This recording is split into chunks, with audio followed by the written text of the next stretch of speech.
Amis, bonsoir. Soyez les bienvenus pour cette conférence de la Loge Unie Théosophe, organisée à la fois en présentiel dans notre salle de la rue Kepler à Paris et puis en ligne pour ceux qui sont en ligne. Donc le thème de ce soir est un thème très intéressant, le zodiaque, une clé universelle. Alors, évidemment, il va être traité suivant la lumière de l'enseignement théosophique, bien sûr.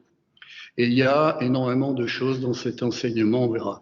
Donc la dernière demi-heure environ, entre, disons, 20h15 et 20h45, vous pourrez poser des questions sur le sujet et il sera répondu, bien sûr, d'après l'enseignement de la théosophie.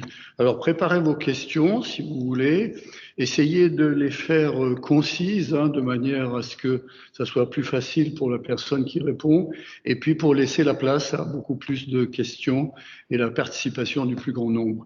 Alors on va être assez bref parce que toutes les informations concernant les activités de la Loge de Paris sont dans le périodique qui s'appelle, qui est sur le site, sur notre site théosophie.fr. Donc, vous allez retrouver les titres des conférences. Alors, simplement, signalons pour vendredi prochain, le 11 octobre, c'est les pouvoirs latents dans l'homme. Le 18 octobre, le symbolisme du feu, ensuite la méditation, etc. Donc, vous avez tout le détail sur le site théosophie.fr sous l'onglet conférences. Il y a aussi nos réunions d'études le mercredi soir, 19h à 20h, l'étude sur la lumière sur le sentier. Et puis, de 20h15 à 21h30, des études en rapport avec l'océan de théosophie. On est sur le chapitre en ce moment de la réincarnation. Il y a aussi un cycle d'études pour ceux qui ne sont pas sur place ou qui ne peuvent pas se déplacer par correspondance, par email en fait.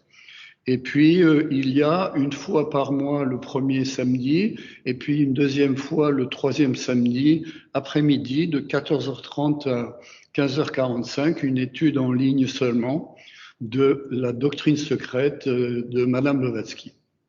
Voilà, on va juste faire une lecture d'introduction avant d'écouter notre ami qui va parler de ce sujet, donc le zodiaque, une clé universelle. Alors, il y a un petit article qui a été publié dans les années 1890 par William Point Judge, qui était le principal collaborateur de Madame Blavatsky, et qui montre comment il a rappelé un certain nombre de vérités qui peut-être étaient ignorées ou oubliées par les théosophes de l'époque. Alors voilà, cet article s'appelle « Deux clés perdues, la Bhagavad Gita et le zodiaque ». Malheureusement, il n'est disponible en ce moment qu'en anglais, donc on a fait une traduction pour les besoins de cette lecture. Alors voilà ce qui est écrit en partie, ce n'est pas la totalité de l'article. Il est admis par beaucoup d'étudiants de la théosophie, y compris H.P. Blavatsky, qu'il y a plusieurs clés à la Bhagavad Gita et qu'elles ont été perdues pour l'instant pour le monde. Il n'y a eu aucune perte dans un sens absolu, étant donné qu'elles sont conservées intactes dans de nombreux manuscrits et livres faits de pierres polies, cachés et gardés dans certains temples souterrains en Orient, dont la localisation ne sera pas divulguée par ceux qui savent. Il y a également une clé pour le zodiaque. La Bhagavad Gita et le zodiaque, bien qu'ils diffèrent tellement l'un de l'autre, car l'un est un livre et l'autre est en fait le sentier du soleil dans le ciel, les deux sont deux grands réservoirs de connaissances qui peuvent être interprétés par la même méthode. Le zodiaque ne pourrait pas être refait par les mêmes sages, en tout cas pas par nos astronomes modernes. Ces derniers pourraient construire un parcours du Soleil avec certaines classifications des étoiles, mais ce ne serait pas le zodiaque. Il n'y aurait que peu de relations avec les grandes périodes cosmiques et microcosmiques et les événements que comporte réellement ce sentier. Voilà, on va laisser maintenant la place à la conférence.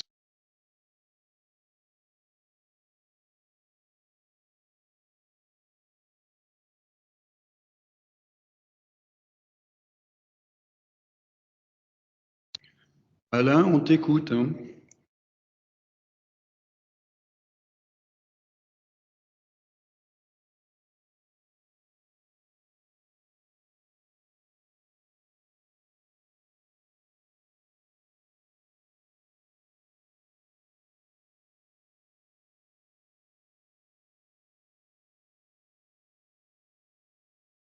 Ton micro est fermé à nouveau, Alain.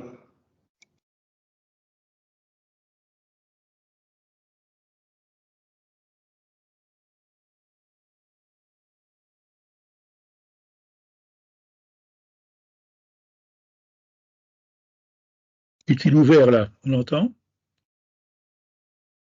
On entend, on n'entend pas?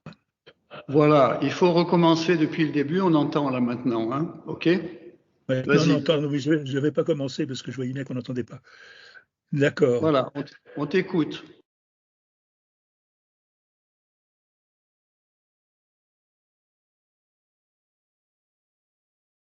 Le micro est encore fermé.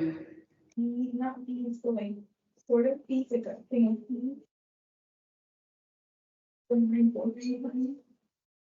là, il est ouvert? Oui, là, c'est bon, oui. C'est bon là? D'accord. Voilà, donc on entend très bien.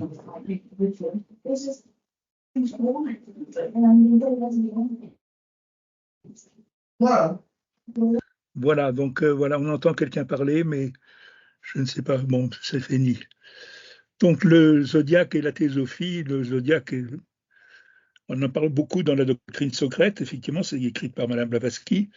C'est un zodiaque, effectivement, qui n'est pas de l'ordre de l'horoscope quotidien, dans les journaux divers. On vous dit de faire attention quand vous traversez la rue. C'est beaucoup plus complexe que cela. Ce zodiaque est donc est très ancien. On en retrouve la trace dans quasiment toutes les traditions, avec des nuances évidemment, mais on retrouve la trace très souvent. Et cette trace, eh bien, il faut savoir la tracer jusqu'à finalement à son origine. Et il semble que, effectivement, en tout cas pour les théosophes, le zodiaque vienne et ces données complexes viennent de l'Inde, les anciennes notions. Maintenant, il n'y a pas plus de renseignements que cela, c'est-à-dire qu'il n'y a pas quelqu'un qui a inventé le zodiaque et tout ce qu'il recouvre. Alors, qu'est-ce que nous dit la théosophie là-dessus? Il y a donc effectivement, on en parle dans beaucoup d'endroits, dans la doctrine secrète, dans le Isis dévoilé, dans certains articles. Et puis il y a aussi Subarao, donc un compagnon de la théosophie, qui parle aussi du zodiaque de manière très savante. Il est indien, il a certainement affaire à des traditions que nous n'avons pas.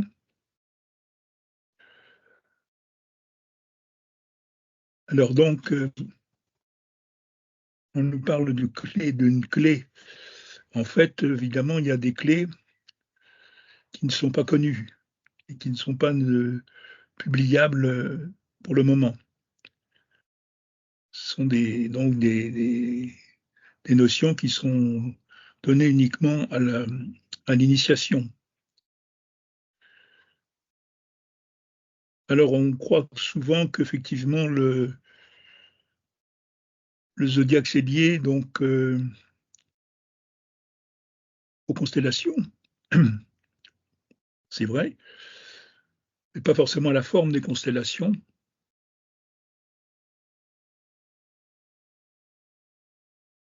Et puis des constellations, il y en a beaucoup en fait.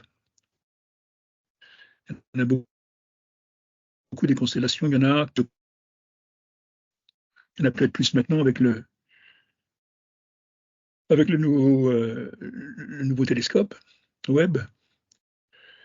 Mais ces constellations, elles sont effectivement, ce sont des images que l'on isole au niveau du ciel, hein, et dont les étoiles donc participantes sont des fois très loin les unes des autres et très loin de chez nous.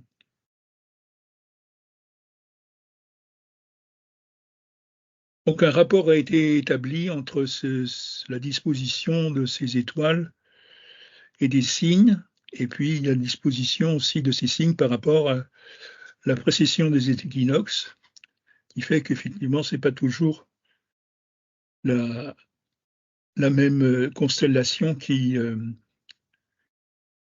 correspond donc au Soleil. Tout le monde a entendu parler du point vernal, tout le monde a entendu parler donc de la précession des équinoxes. Nous n'y reviendrons pas, mais bon, ça change, tout ça change très lentement, hein, puisque donc un seul signe est mis en valeur, si on peut dire, pendant 2000 ans. Et donc ce cycle du zodiaque, c'est un cycle. Ce cycle du zodiaque fait 26 000 ans, hein, c'est-à-dire que, à peu près, hein, c'est-à-dire qu'il faut multiplier par 12, donc ça fait un peu plus de 24 000. Voilà, donc c'est très long. Et donc, il faut savoir que cette précision des équinoxes était connue aussi depuis très longtemps. Elle avait été observée, donc il fallait donc une observation prolongée et très attentive, hein, pour déceler les déplacements apparents. En tout cas, puisque la référence, elle est terrestre, hein, c'est par rapport à notre vue que les choses sont dites. Sinon, c'est certainement beaucoup plus complexe, évidemment. Mais ça fait déjà une découverte. C'est-à-dire que dans l'univers qui n'est pas dû à un Dieu personnel ni au hasard, dans l'univers, tout est harmonieux et tout est cyclique. Il y a des cycles petits, moyens et grands. Et disons que le cycle de la précession des équinoxes, c'est un cycle de longueur moyenne par rapport à d'autres qui sont beaucoup plus importants. Alors, dans ces cycles, évidemment, il y a d'autres cycles qui sont mêlés, et pas n'importe comment. Mais disons que le principe, c'est que le cycle n'est pas vraiment horizontal, il est vertical, c'est-à-dire que il remonte, il se rabaisse, il remonte, il se rabaisse, et quand il monte, eh bien c'est spirituel, c'est en direction des profondeurs de l'esprit, même s'il ne les atteint pas. Et puis il redescend, donc à ce moment-là, les hommes, les animaux, enfin tout est plus grossier, plus bestial.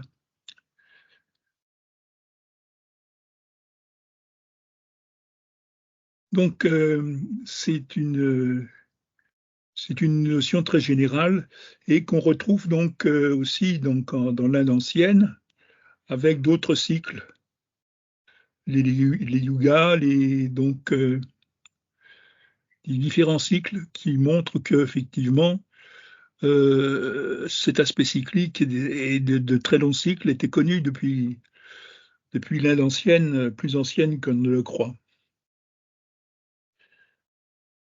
Donc cet aspect cyclique gouverne en fait tout. Et donc les plus grands cycles sont des cycles où il y a finalement dissolution de l'univers avant sa renaissance, hein, où donc tout est dissous. Puis il y a des cycles qui sont moins longs, moins radicaux, et qui donc sont des cycles, par exemple, où on voit une planète qui persiste, mais il n'y a pas de vie dessus vraiment, à part le monde minéral. Donc, comme Mars, par exemple, où il n'y a pas, semble-t-il, pas grand-chose. La Lune, c'est autre chose. La Lune, c'était un monde qui est en train de mourir, enfin qui est mort, disons déjà. Donc, il fait partie aussi d'un ensemble cyclique, mais avec une nouvelle planète à la clé, en quelque sorte. Voilà, donc cyclique, c'est le mot-clé, et donc 25 000 ans environ pour que le cycle de la précession soit complet. Alors, donc, des cycles qui sont, donc, comme on a vu, verticaux, c'est-à-dire plus ou moins lumineux. Et que fait donc l'humanité? L'humanité donc participe à ces cycles avec donc des gens qui sont plus ou moins bestiaux, comme on l'a vu. Mais évidemment, c'est pas une fatalité, c'est pas mécanique, le libre arbitre. Donc, il peut effectivement aggraver ou améliorer les choses délibérément, mais aussi avec un peu de savoir également, de connaissances apportées par ceux qui sont passés par là avant lui. D'autres hommes, en fait, hein, plus avancés.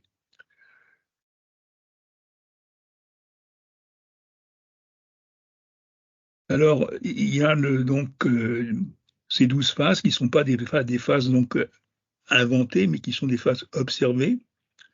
Et puis, il y a donc ce qui peut s'y rapporter d'important.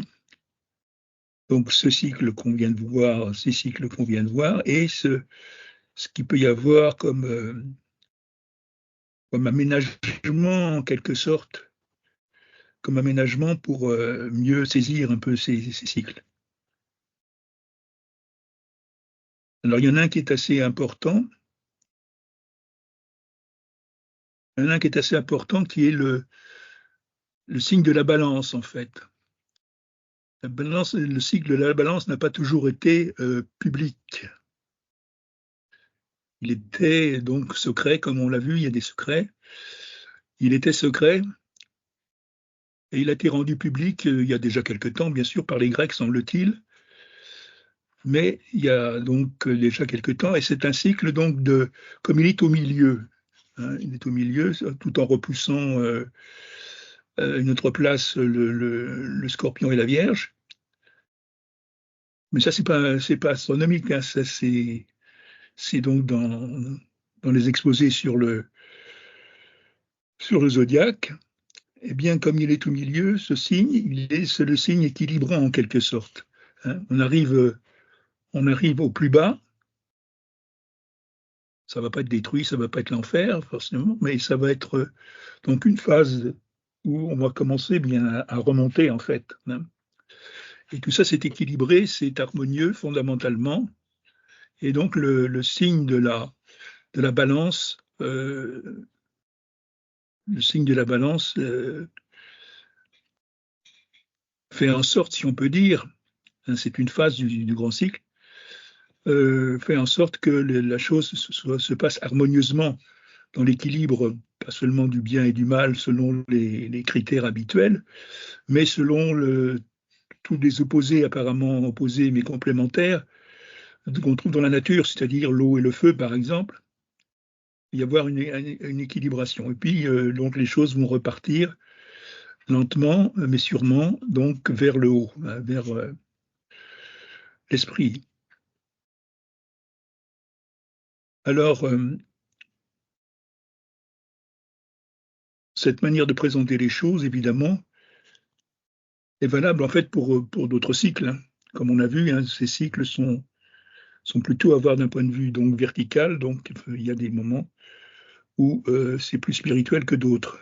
Hein. Comme par exemple, nous sommes en Kali Yuga et c'est un cycle qui n'a rien à voir avec le cycle du zodiaque. Enfin, il n'a rien à voir. C'est toujours la même nature hein, qui vibre, mais harmonieusement, fondamentalement. Mais ce Kali Yuga, eh bien, il a tendance à être plus matérialiste, plus sensuel que les autres cycles. Mais néanmoins, on peut y faire des choses qui produiront le résultat plus rapidement, y compris des choses spirituelles, parce qu'il y a toutes sortes de gens, comme on disait tout à l'heure, des gens de différents niveaux d'évolution dans un même cycle, quelle que soit sa tendance. On voit ça un peu dans la vie, hein, on rencontre toutes sortes de gens et qui peuvent se regrouper pour certaines raisons à certains moments. Et il y en a qui en savent plus que les autres, et il y en a qui sont plus sympas que les autres, etc. Voilà. Ça, c'est la vie. Hein, la vie, la diversité, la biodiversité. Et donc, toutes ces différences entre les gens sont complémentaires. Et bien sûr, les grandes dualités, donc feu, eau et autres, eh bien, sont aussi finalement destinées à être harmonieuses pour que les choses, bien que se passent pour la majorité des êtres vivants, se passent bien, quoi.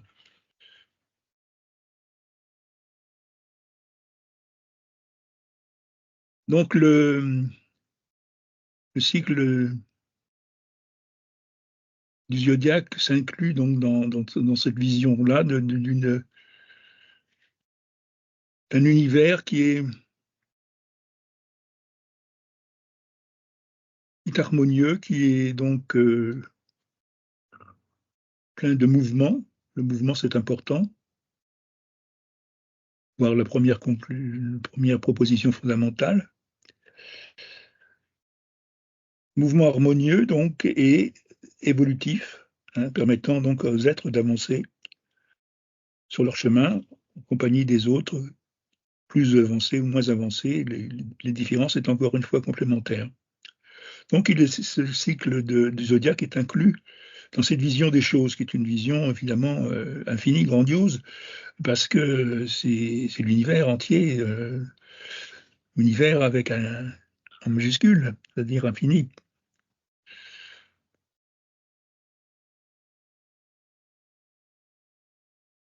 Alors, qu'est-ce qu'il y a d'autre sur le zodiaque plus précisément? Il y a des correspondances évidemment avec d'autres données.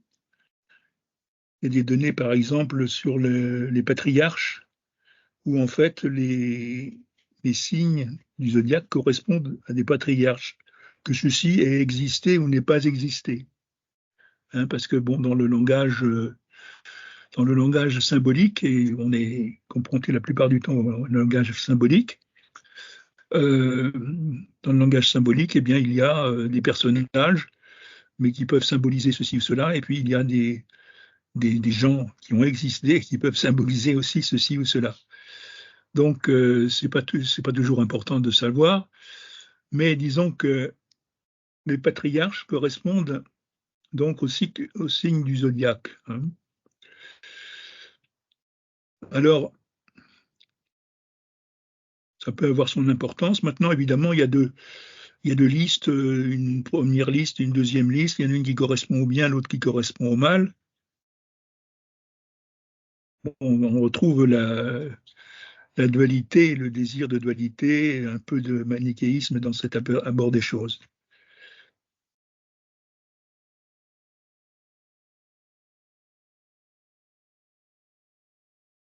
Alors, qu'est-ce qu'on pourrait dire encore sur ce zodiaque? Beaucoup de choses, évidemment.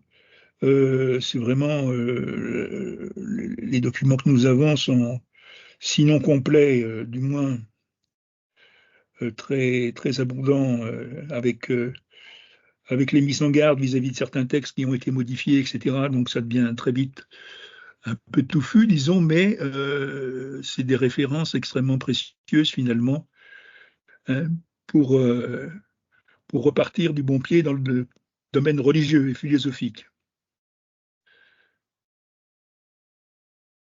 Alors, donc on a parlé tout à l'heure de Subarao. Subarao, donc, ce théosophe, cet ami de la Société théosophique, qui était membre aussi certainement de la Société théosophique, et qui a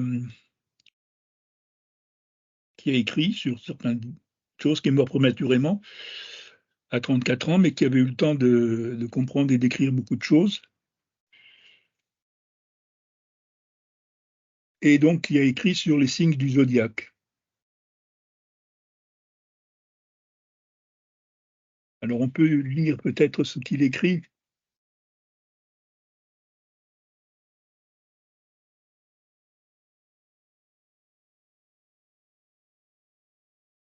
Il écrit à la fin, pour savoir un peu où on va, disons. Il y a peut-être de commencer par la fin. Alors,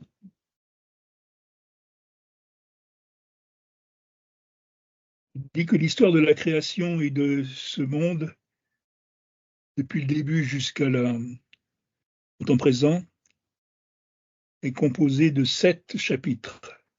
Le 7e chapitre n'est pas encore écrit, n'est pas encore complété plutôt.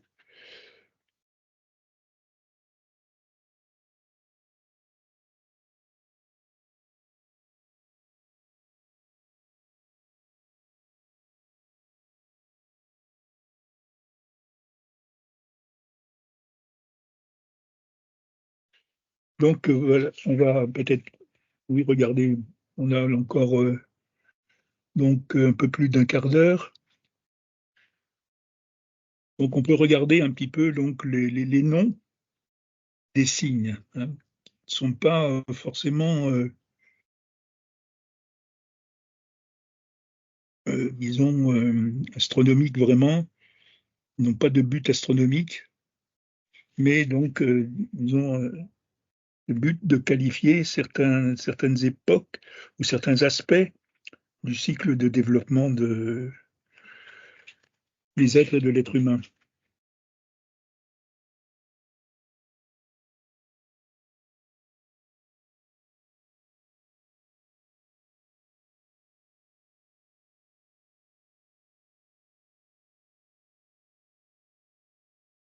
Alors voilà.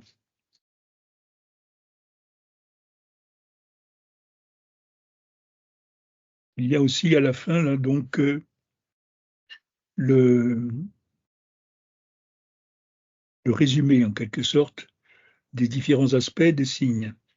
Et en plus, ensuite, on pourra voir certains aspects plus précisément. Alors, le premier, donc, bon, on sait que ça correspond bien sûr au bélier, mais bon, c'est pas là, il y a pas, on retrouve pas le bélier. Parce qu'en fait, il est question d'autre chose. Il n'est pas question de forme, mais d'autres fonctions, si on veut, que le bélier ne symbolise pas, certainement. Mais bon, c'est pas très grave si on le sait. Donc le premier, c'est le soi existant, c'est l'éternel Brahman. Le deuxième, c'est Pranava, c'est-à-dire Om. Le troisième correspond à l'androgyne Brahma, ou la séphira bisexuelle Adam Kadmon. Oui, il y a des rapprochements qui sont faits avec l'arbre des séphirotes aussi, c'est intéressant de le voir, bien que il n'y ait pas 12 signes dans les séphirotes. Mais bon,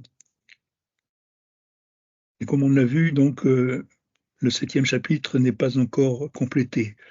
Bon.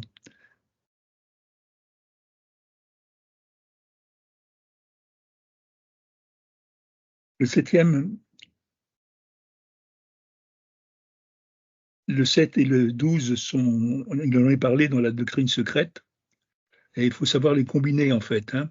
On est en fait dans ce domaine à la frontière de la manifestation, hein. C'est-à-dire entre le permanent et l'impermanent, entre le, le spirituel, très spirituel, et donc les premières ébauches de la manifestation avec les forces fondamentales. Il faut savoir qu'à ce niveau-là, il y a des êtres très évolués qui sont là pour, en quelque sorte, veiller sur l'univers, sur sa manifestation et ses premières étapes, et puis sur son maintien en quelque sorte. Alors, on va continuer. Donc, au 3, c'est l'androgyne Brahma, comme on l'a vu, ou le bisexuel, l'advancadmon bisexuel. En 4, on a le tétragramme sacré. C'est normal qu'il soit en 4, disons, puisque tétra veut dire 4.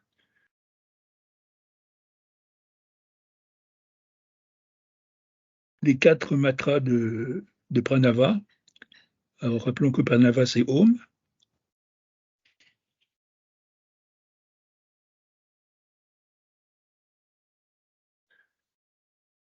Les 4 avastas, les 4 états de Brahma, le Dharaka sacré. On y reviendra peut-être tout à l'heure. En 5, on a les 5 Brahmas, les 5 Bouddhas représentant dans leur totalité le Jivatma. Le Jivatma, c'est l'individu profond.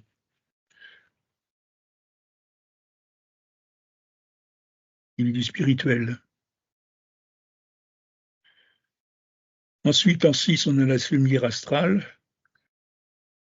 la Vierge, les 6 forces de la nature.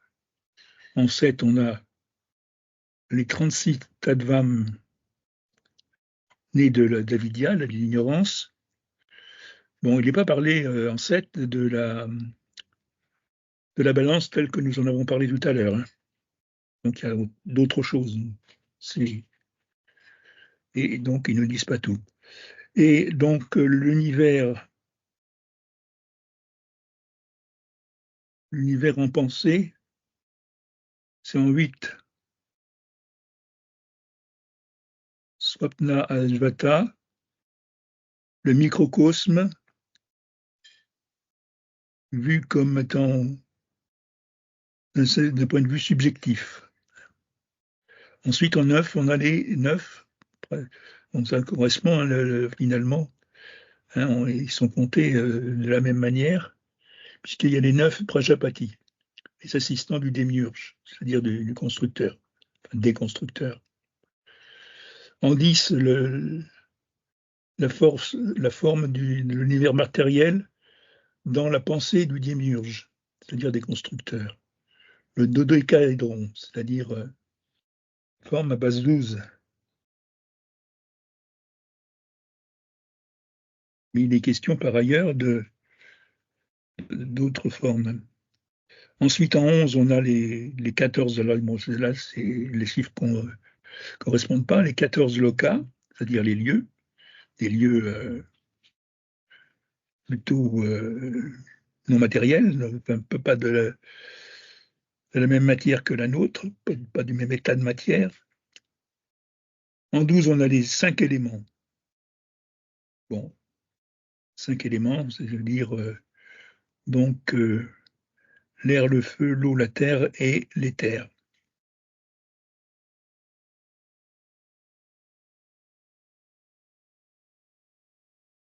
Voilà, donc ça c'est un résumé. Nous sommes à 20h04, on peut faire quelque chose de supplémentaire puisqu'il y a la matière à le faire.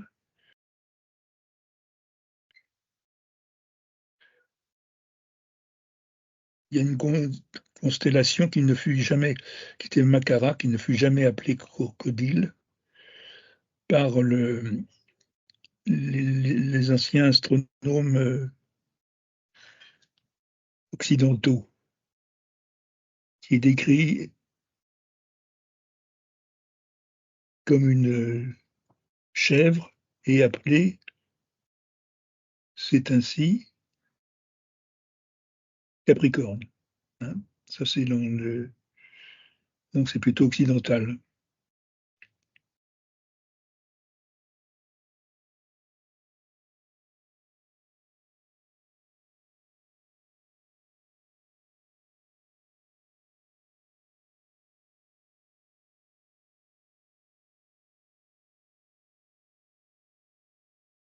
Alors, si on revient donc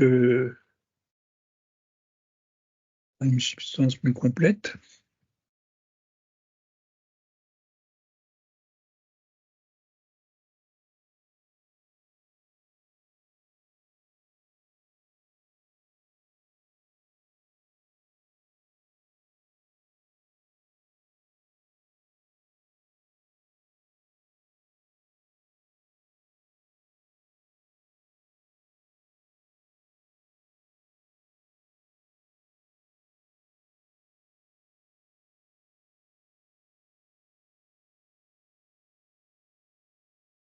Oui, il dit là une chose importante.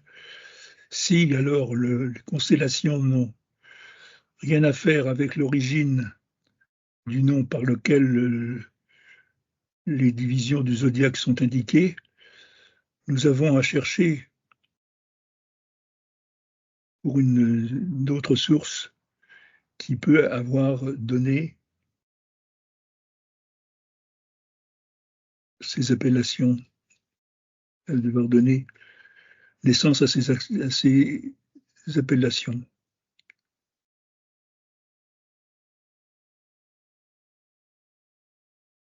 Il devient mon objet, mon but, de révéler une portion du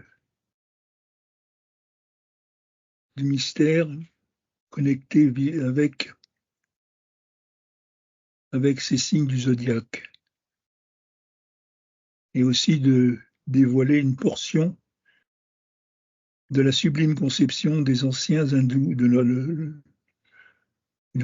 l'ancienne philosophie hindoue, il leur donna naissance.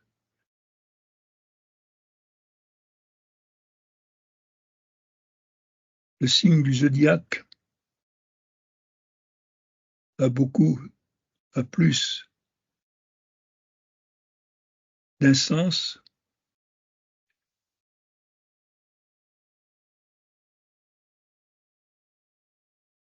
d'un point de vue, il représente les différentes étapes de l'évolution.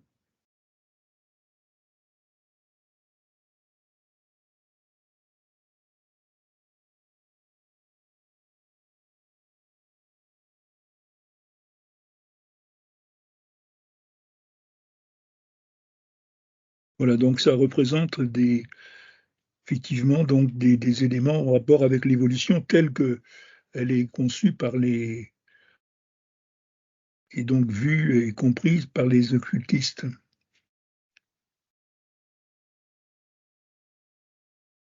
Mais pour autant, on n'a pas, en regardant les constellations, on n'a pas la vision d'animaux qui changent d'aspect. C'est pas l'évolution animale, c'est les grandes étapes de l'évolution, de la manifestation de l'évolution.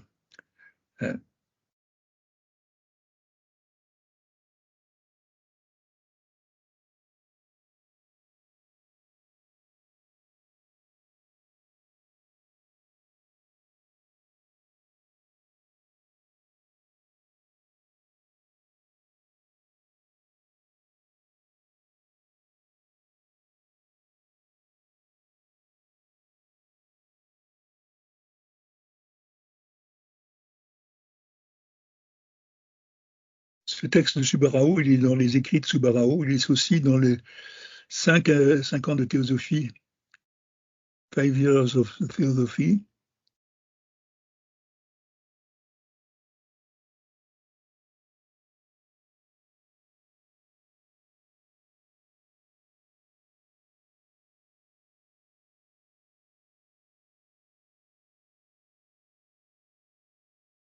Il parle d'une signification profonde de la nomenclature ancienne sanscrite pour être trouvée dans les mythes anciens ariens et les allégories.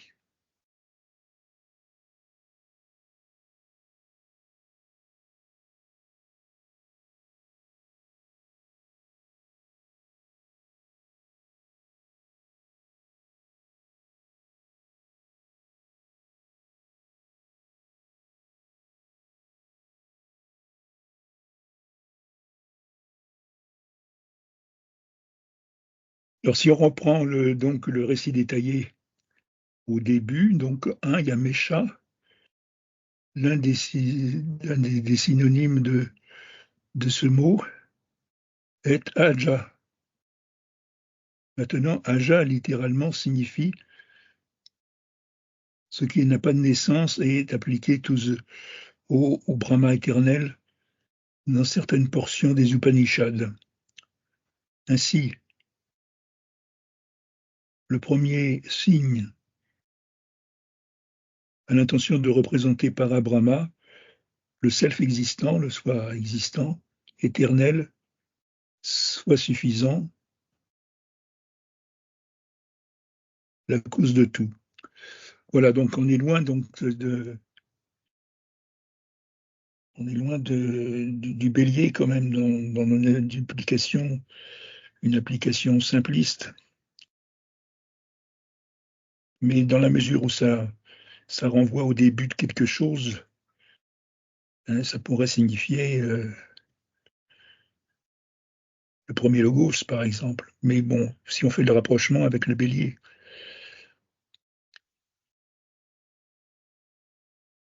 Donc tout ça est très ancien.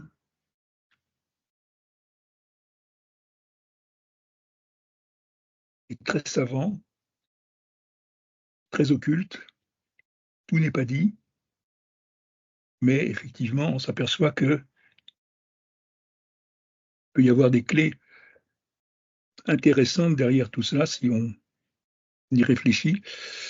Madame Blavatsky dit à propos de la doctrine secrète, elle dit « Ce livre retient plus qu'il ne donne, il faut faire appel à l'intuition. » Donc, on est invité à un effort culturel relativement important, parce qu'il faut connaître plusieurs traditions pour connaître les rapports qu'il peut y avoir.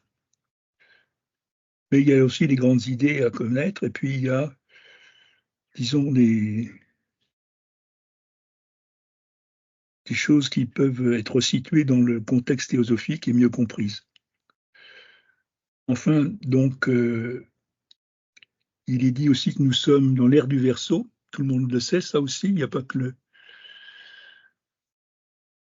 les horoscopes ou les thèmes astraux, dont nous n'avons rien à dire de spécial, simplement que, effectivement, c'est une science. Cet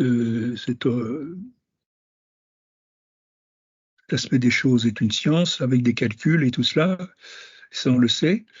Mais nous sommes dans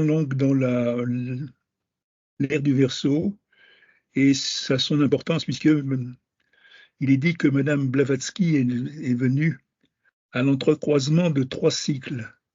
Le cycle de la fin du 19e siècle, le cycle donc, le cycle du 19e siècle à sa fin, disons, et aussi donc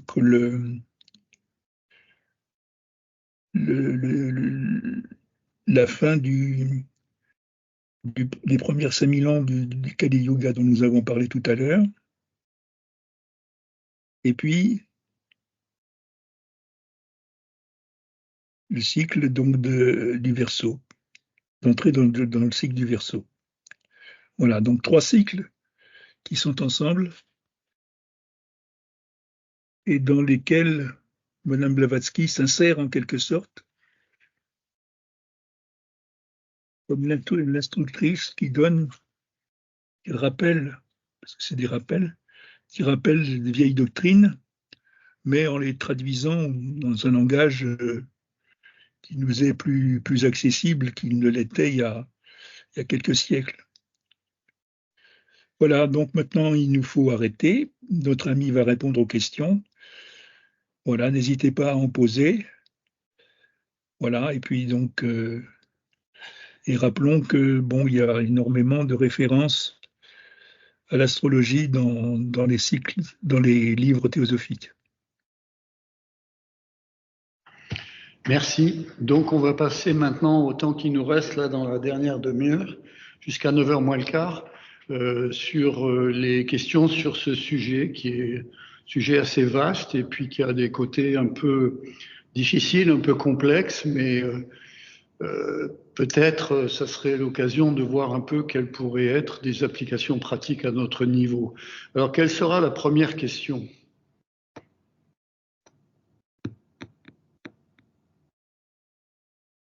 Oui, Alain? Oui, est-ce qu'on pourrait dire qu'il y a dans le zodiaque comme 7 profondeurs, comme par exemple on parle des 7 principes dans l'homme, etc. Donc est-ce qu'il y aurait comme 7 lectures, une mettons pour l'homme courant, une autre pour les disciples et puis une autre pour les maîtres de sagesse par exemple? Ça fait 3, oui, effectivement. Mais bon, on peut en trouver 7 peut-être. Alors, on peut effectivement analyser ça globalement, mais on peut déjà dire que si on prend ce que Judge a suggéré, c'est-à-dire que le zodiaque, c'est une illustration du parcours du Soleil dans un contexte de macrocosme qui s'applique aussi à l'homme, peut-être on développera ce point. En fait, la réponse, c'est à chaque étape, c'est-à-dire qu'on parle du bélier, du taureau, des gémeaux, cancer, etc., jusqu'au poisson, il y a 7 composantes qui sont impliquées. En fait, on devrait dire 12, en fait, parce que Madame Blavatsky écrit dans la doctrine secrète que pourquoi il y a 12 signes du zodiaque? Parce qu'effectivement, il y a 12 hiérarchies célestes qui sont impliquées et qui soutiennent, en fait, ce processus de circulation. Alors, juste un mot, et puis on reprendra d'autres questions, mais l'application à l'homme, Judge le dit par exemple dans les conversations sur l'occultisme, il dit le soleil qu'il a fait son parcours le long, c'est-à-dire que si on regarde un horoscope aujourd'hui et puis demain, dans 3 mois, la position du Soleil dans le zodiaque aura bougé, évidemment, puisqu'il fait un tour en 365 jours, un peu plus. La Lune met 28 jours pour faire le tour, etc. Donc, il y a d'autres, par exemple, Saturne met 30 années pour le faire, Jupiter va mettre 12 ans pour faire un tour de zodiaque. Donc, en fait, on voit qu'il y a un processus cosmique qui est projeté sur cette circulation du Soleil avec des rencontres de planètes qui sont distribuées. Mais dans le cas de l'homme, Judge suggère que, en fait, le Soleil représente le soi supérieur dans ses articles sur les conversations sur l'occultisme. Donc, ça veut dire qu'on peut lire aussi le zodiaque comme étant une représentation de notre parcours en tant qu'âme qui va passer par 12 étapes. Alors, si on prend par exemple, si on prend le bélier qui effectivement nous a dit, ça correspond à ce principe divin qui est non né, qui existe par lui-même, self-existent en anglais. En fait, c'est le point de départ. Ça veut dire qu'il y a toujours, par exemple, dans la manifestation d'une âme, il y a toujours quelque chose qui ne change jamais, qui est éternel et qui est le point fixe. Et puis ensuite, à partir de ce qui est éternel, il y a une réflexion qui va se déplacer, on va dire comme si on veut, l'image du soleil qui va se refléter sur la montagne. Alors au moment du coucher du soleil, on voit, voilà, alors en fait l'image se déplace parce que le soleil donne l'impression qu'il disparaît derrière la montagne. En fait, le parcours de l'âme humaine le long du zodiaque, c'est pareil, c'est de traverser des étapes. Donc, avec un décodage à faire au niveau de notre... Voilà. Alors, on va juste illustrer, avant de passer à d'autres questions, mais par exemple, Madame Blavatsky dit que les fameux signes de la Vierge, de la Balance et du Scorpion, qui à un moment donné, dans l'Antiquité, étaient confondus dans la version populaire, mais en fait, à partir de l'époque des Grecs, on a déployé la Vierge, le Scorpion, et on a mis la balance entre les deux. En fait, c'est une façon de représenter la chute de l'âme dans la matière. C'est-à-dire que le Scorpion, c'est la séparation des sexes. alors que la Vierge représente l'androgyne. Elle dit c'est Jéhovah, c'est-à-dire Yod-Heva, c'est-à-dire le mâle femelle en fait. Et la balance, c'est précisément l'enregistrement karmique qui se fait à partir du moment où on a eu cette préparation spirituelle dans les 6 premiers signes jusqu'effectivement à la Vierge. À partir de là va commencer vraiment l'expérience dans le monde matériel, c'est-à-dire à partir du Scorpion jusqu'au Verseau, et puis ensuite au Poisson. Et le signe du Poisson représente la dissolution de ce qui est dans ce cycle. Donc pour l'homme, dans son incarnation, on peut voir depuis les états spirituels, où c'est, on peut dire, l'homme éternel, qui se déploie. Ensuite, il y a l'homme divin, et puis ensuite, il y a l'homme spirituel à partir, effectivement, du Scorpion, jusqu'à ce qu'on arrive à la dissolution. Les poissons là, Subarao parle effectivement des 5 éléments, mais en particulier en disant que l'élément de l'eau est prépondérant dans ce 12e signe. Donc, il faut voir qu'il y a, et ça, c'est pas forcément fait comme ça, mais il y a un travail d'intuition à utiliser pour effectivement voir l'implication, au-delà de simplement lire un horoscope, en fait. Parce qu'en plus, c'est plus compliqué, parce qu'il y a 2 façons de construire un horoscope. Alors, est-ce qu'il y a d'autres questions? Eric, oui. Et puis après, on prendra une question dans la salle. Oui. Est-ce que l'on sait pourquoi l'application occulte, en fait, le zodiaque sidéral va dans un sens que, par exemple, on est passé on monte au bélier, par exemple, pour ne prendre que quelques signes, taureau, bélier, poisson, verseau. À l'heure actuelle, on est dans le verseau. Et en fait, ce sens va à contre-courant du sens que l'on observe pour le cycle zodiaque au cours d'une année civile, en fait. Est-ce qu'on peut répéter plus fort la question, parce que c'est pas très très distinct, s'il vous plaît? En fait, le zodiaque sidéral a un sens qui va tel qu'il est décliné sur une année civile. Que l'on connaît un peu la signification occulte. Est-ce que, en fait, il y a 2 types de zodiaques. Il y a le zodiaque que les occidentaux dressent et qui est effectivement ce qu'on appelle le zodiaque tropique, c'est-à-dire en fait qui est calé sur les équinoxes et les solstices en fait, et qui correspond au mouvement de la Terre dans son déplacement autour du Soleil en fait. Et puis il y a le zodiaque qu'on appelle sidéral et qui lui est en fait calé sur la couronne d'étoiles qui constitue le zodiaque et qui lui effectivement ne change pas autant, en tout cas à l'échelle de 25 000 ans en fait.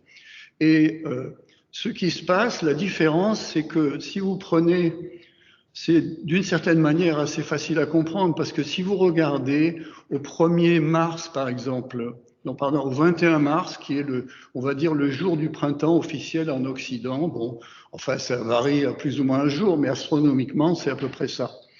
Si vous regardez au moment où le soleil se lève, quelle est la constellation qui est en face de l'Est, donc de l'Orient, et dans laquelle le soleil se lève? Et là, vous allez voir effectivement une certaine constellation.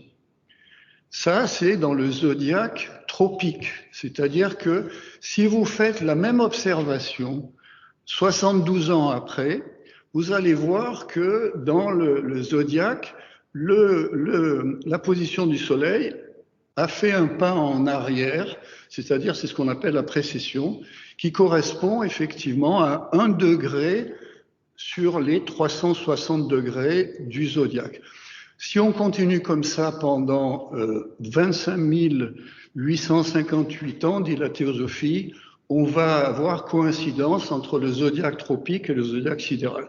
Alors, ça veut dire quoi? Ça veut dire que quand Madame Blavatsky a dit à la fin du 19e, on rentrait dans l'ère du Verseau, c'est en fait, on était avant dans l'ère du Poisson en fait. Alors le Poisson dans le zodiaque tropique, évidemment, le Poisson est après le Verseau. Le Poisson, c'est le 12e signe.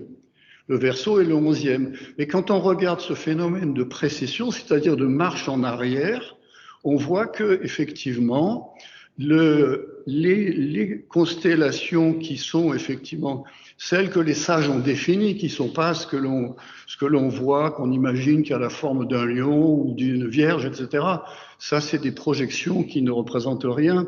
Et les vraies constellations, en fait, vont se déplacer à raison, effectivement, de 1 degré tous les 72 ans. Et donc, si vous balayez 2155 ans, vous allez balayer 30 degrés, c'est-à-dire un signe. Et si vous faites effectivement 25 858 ans, vous allez effectivement faire le tour complet. Alors, les hindous, c'est-à-dire ce qu'on appelle l'astrologie védique, n'utilisent pas du tout le zodiaque tropique,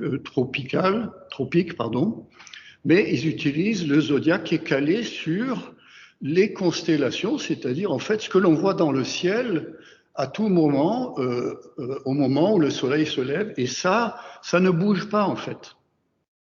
C'est un des arguments qui a été employé par les scientifiques qui font pas la différence, mais en fait, parce qu'ils ont dit oui au moment où, par exemple, il y a 2000 ans, quand le zodiaque a été défini, parce qu'ils pensent que c'est les Grecs qui l'ont inventé, effectivement, alors les choses en 2000 ans se sont déplacées, etc. En fait, c'est pas du tout ça. C'est parce qu'il faut pas regarder le zodiaque tropique, il faut regarder le zodiaque sidéral, et là, les choses ne bougent pas. Donc, alors après, si on prend ce qui a été dit ici, là, dans ces 12 signes et tout, il faut les lire avec la clé qu'utilise l'astrologie védique, c'est-à-dire, effectivement, le véritable zodiaque. Et ça traduit simplement le fait que le Soleil, par rapport dans son mouvement, sur 25 000 ans, en fait 25 800 et quelques, il se déplace par rapport à ces couronnes d'étoiles qui sont au niveau de l'équateur et qui donnent l'impression qu'elles sont fixes en fait. Donc, on les prend comme des points fixes relativement, et par rapport à ça, le Soleil s'est déplacé en 25 000 ans et il a fait le tour de toutes ces constellations en fait. Donc c'est peut-être un peu technique, mais ça permet de comprendre comment il faut... la théosophie encourage évidemment à regarder ça à la lumière de l'astrologie védique et non pas de l'astrologie occidentale qui, elle, est plutôt en rapport avec les personnalités, l'étoile de naissance, c'est-à-dire le moment où la personnalité naît, qui n'est pas vraiment... enfin, c'est intéressant, c'est important, il y a des signes de la personnalité, mais c'est pas le dernier mot, évidemment, pour comprendre toute cette métaphysique et l'application à l'âme en tant que soleil qui parcourt au niveau microscopique ce zodiaque en fait. Alors d'autres questions? Je ne sais pas si la question était ça ou parce qu'on n'entendait pas très bien le questionneur. Est-ce que ça a répondu à la question ou... Eric? Oui, Est-ce qu'il y avait un autre aspect dans la question? C'était la signification juste. Les deux sens opposés entre les deux types de zodiaques en fait. Mais après, voilà, c'est quelque chose qui interpelle. Oui, mais parce que pourquoi il y a deux sens? Parce que effectivement, le zodiaque sidéral ne bouge pas par rapport aux étoiles, aux constellations, alors que la Terre, alors qu'est-ce qui définit effectivement ce qu'on appelle le zodiaque tropique?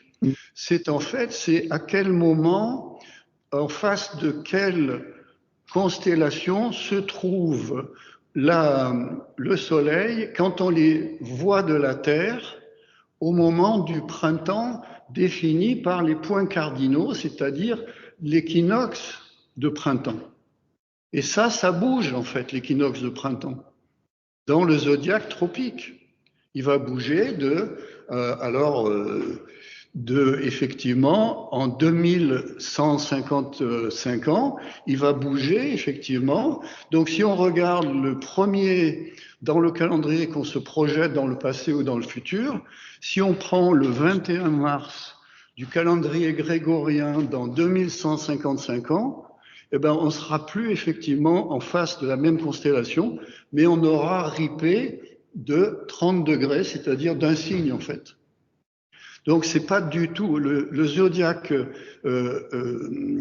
des hindous, enfin védiques, il est fixe, relativement évidemment, parce qu'on est sur les bras de la galaxie, la Voie lactée, donc il y a quand même un mouvement, mais par rapport au mouvement des 25 000, etc., voilà.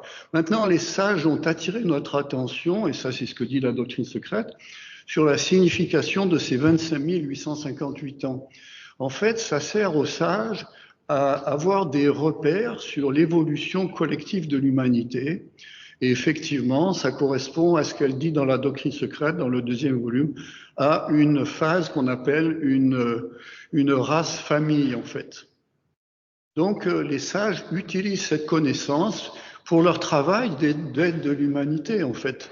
Et pour nous, bon, à notre niveau, c'est un peu théorique. Alors, il y a une question dans la salle, oui? Oui, alors justement, parce que bon, c'est bien de voir que ces astres sont là, les constellations par rapport à la Terre qui bouge malgré tout à une certaine vitesse. Mais quand on a parlé des patriarches, on parle des hiérarchies.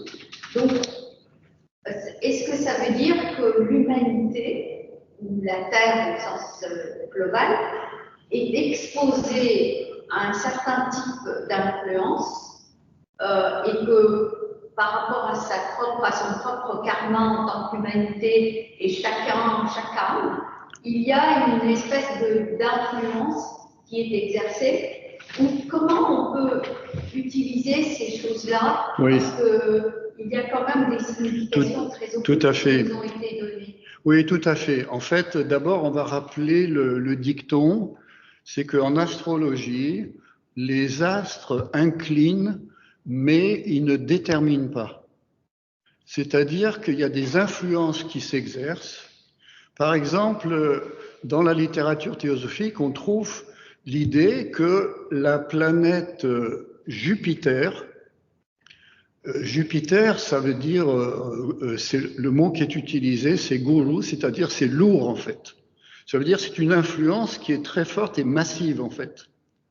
Et on nous dit en théosophie que derrière, dans l'axe, si on veut, de Jupiter par rapport à la Terre, quand on regarde dans l'axe, il y a probablement des influences spirituelles qui sont très fortes, très massives, et donc, effectivement, qui vont exercer une influence, mais qui n'est pas absolue, parce que même si les astres inclinent, c'est-à-dire donnent des tendances, ils ne déterminent pas de manière absolue. L'homme a, de façon absolue, le libre arbitre. Alors, l'astrologie, c'est pas, d'abord, elle n'est pas de manière absolue. Il faut être un très très grand astrologue. Et Mme Blavatsky dit que les vrais astrologues sont des clairvoyants spirituels. C'est-à-dire, ils arrivent à faire le pont entre ce qui est des positions mathématiques. Bon, avec des calculs aujourd'hui, il y a des logiciels qui permettent de faire les calculs et qui sont très très savants, aussi bien dans l'une que l'autre type d'astrologie. Mais en fait, ce qu'il faut comprendre, c'est que, par exemple, quelqu'un qui naît, on va dire, donc reprenons toujours le point vernal, c'est-à-dire le début du printemps. Là, dans le calendrier grégorien, c'est-à-dire c'était en début d'année, par exemple, quelqu'un qui est né, on ne sait plus si c'était le 20 ou le 21 mars.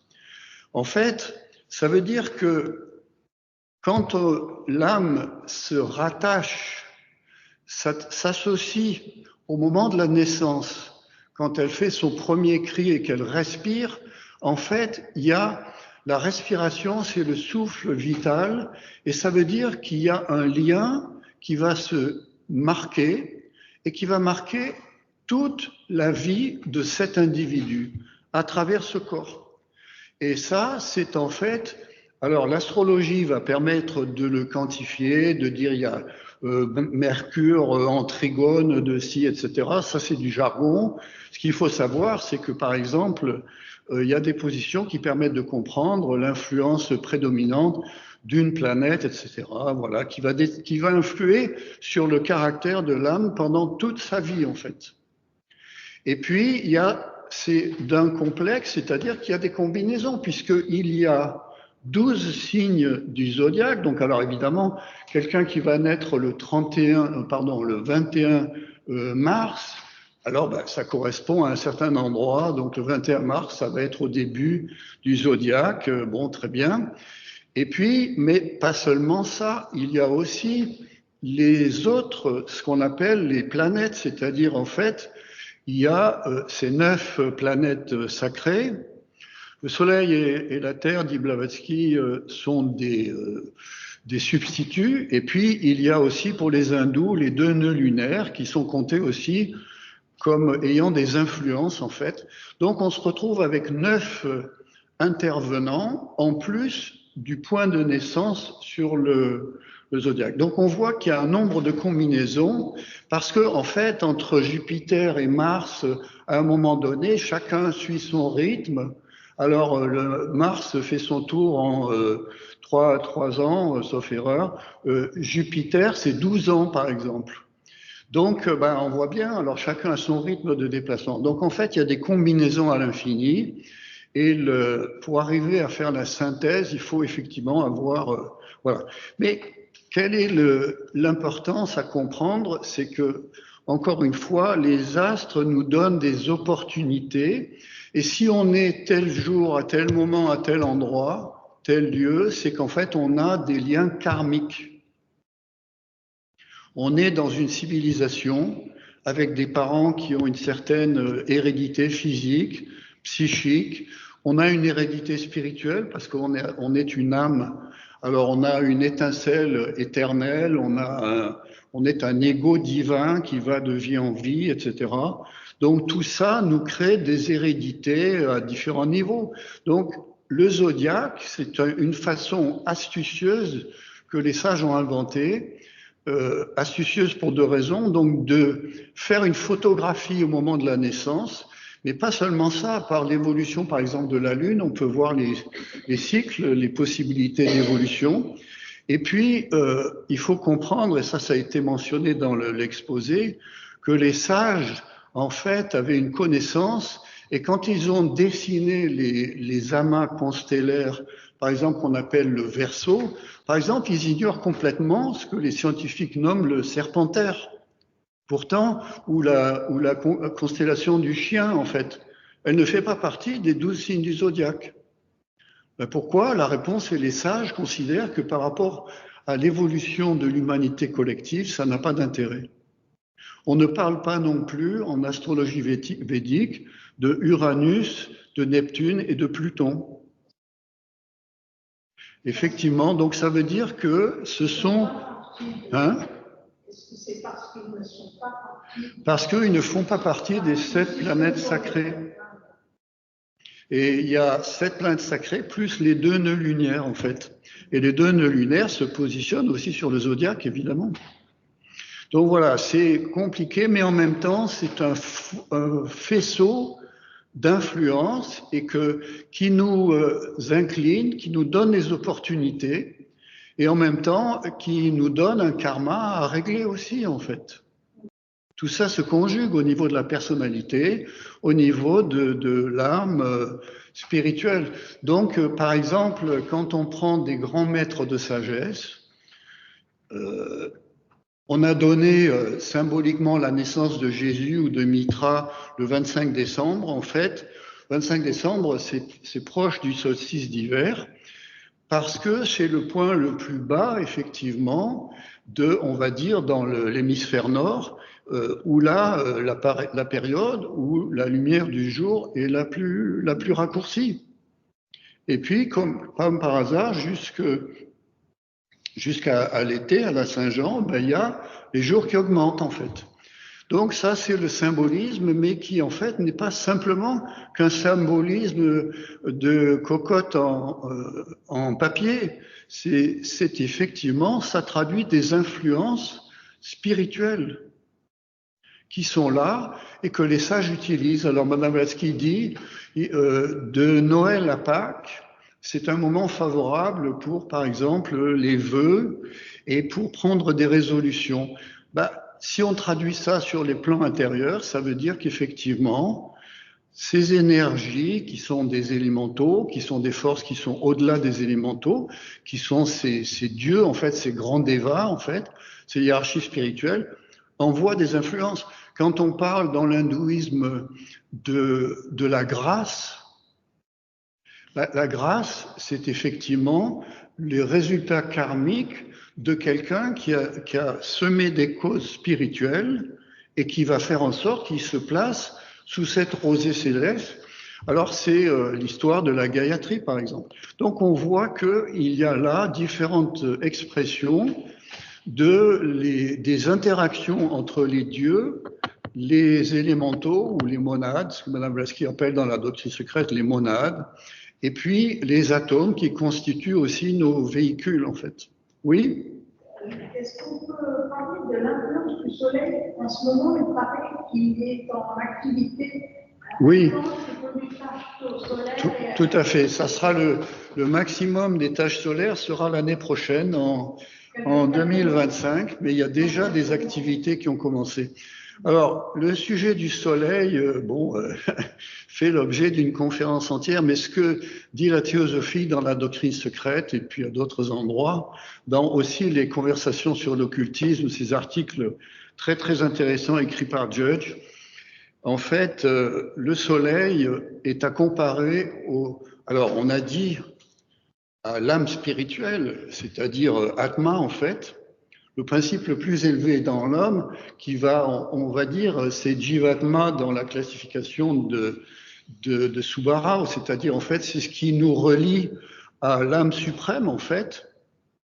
D'accord? C'est ce lien, et ce lien passe par Ishvara en fait. Et puis il y a cette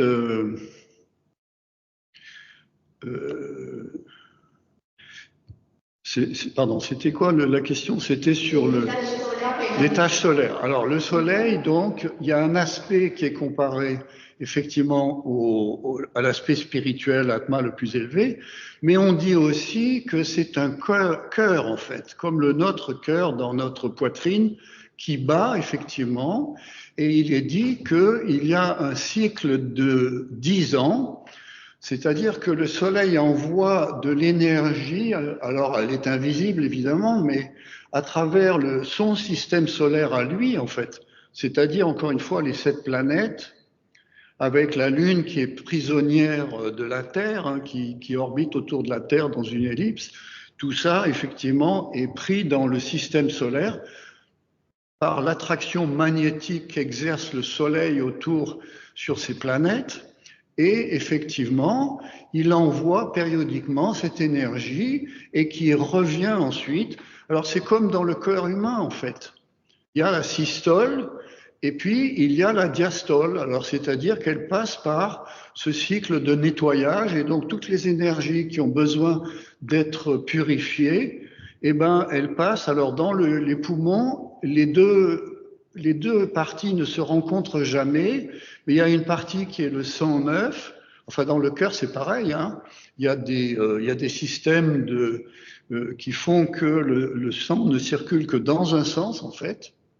Et effectivement, on a l'observation d'un système qui va nettoyer par le passage dans les poumons. Il y a dans les petites alvéoles, il y a les impuretés qui sont relarguées, et puis il y a l'oxygène qui est pris, et puis l'oxygène va être distribué par le cœur jusque dans la moindre petite, par les capillaires, jusqu'à la petite cellule en fait. Donc pour le système solaire, c'est la même chose.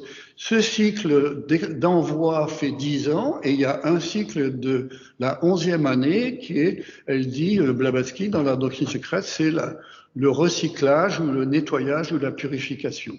Donc le chiffre 11 est un de ces chiffres magiques. Il y a le chiffre 7, mais il y a aussi le chiffre 11, 21, il y en a d'autres aussi, mais en fait, qui montre ce système qui est, dans le cas du système solaire, qui est effectivement cette pulsation. Et la théosophie dit que notre cœur humain bat parce qu'il est en résonance avec le cœur cosmique, en fait. Alors ça remonte jusqu'à ce qu'on appelle en théosophie Akasha, c'est-à-dire ce grand pouvoir de vie universel.